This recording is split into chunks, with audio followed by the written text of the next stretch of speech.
Қызылорда облыс Шиелі ауданында қазіргі таңда міне қарыз зайым КЗ деп тұр. Мына жерде кредит МФО мега кредит жеке шаруашылық серіктестігі деген ғой, микрокредиты.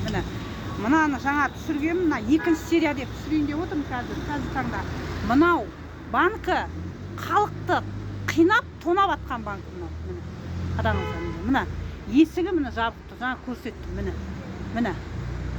Бұның адамдары қайда, басшылары қайда? Қазақстан Республикасының ұлттық банк төрағасының назарына. Мынандай банктарыңызды тыйыңыздар. Мына шешемнің жамбасын больницада жатыр. 500 мың теңге, мына жерде есіктерде жабық. Есіктерде, екі жақтағы.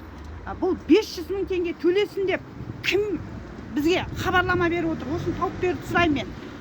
Облыстық прокуратураның назарына ұсынам. Міне, қарыз, міне. МФО, ТО, МФО, мега кредит жеке шаруашылық серіктестігі. Мына шешем кредит алған, міне қараңыздар. Міне, ізін де таппай отырмыз. Қазір сұрап білейік десек, міне қараңыздар, есігі құлып тұр, міне. Мынандағы жазып қойған, міне.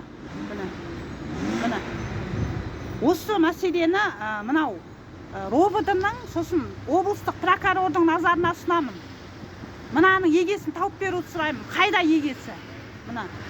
Мына екінші есігі құлып тұр.